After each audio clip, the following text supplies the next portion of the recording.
हाग्रामा महिलारियानो बुंबाय जोंनो बड'लेण्ड स्टेटखौनो क्रिएट खालामनो बिराद गोब्राब सि आरो बिनि सायाव आरो सासेबाव एमपि जोंनि सासेल' मानिजाथाव सासेल' बर' सुबुंनि एमपि बिश्वजित दैमारी साराबो मा बुंबाय नोंसोरनो बर' कसारी अट'नमियास काउन्सिलसो दानानै होसिगोन एक्सट्रा बड'लेण्ड स्टेटखौ एसे बावगारदो सैमा नामा बियो साला नाजाना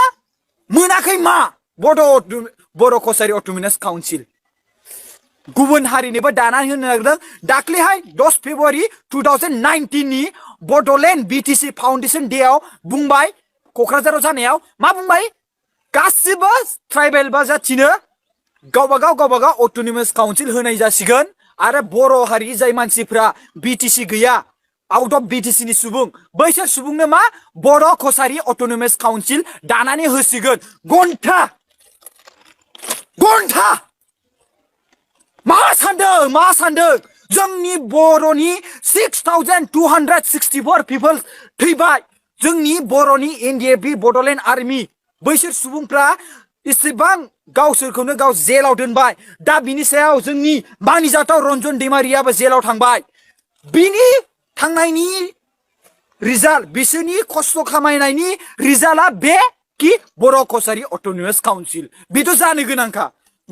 गोनांखामोन जाय मानसिफ्रा दा दाबियाखैमोन बैसोर मानसिनोबो दा अट'नमियास काउन्सिल होनो नागिरदों होमबा बिसोर बोरै मोनखो बेफोर जानो गोनांखामोन जोंनोथ' बड'लेण्ड स्टेटसो नांगौ मा घन्टानो बिसोरनो अट'नमियास काउन्सिल दाना होनो ना मानो दाना हो जोंनि बड'लेण्ड स्टेट सिङाव बिसोरखौ दोनगोन जों बिसोरखौ आलो गोजोनै दोनगोन जोंनो बड'लेण्ड स्टेटसो नांगौमोन बाट बे बाथ्राखौ मानो हाग्रामा महिलारि आरो बिश्वजित दैमारी सारा साननो रोङाखै प्लिज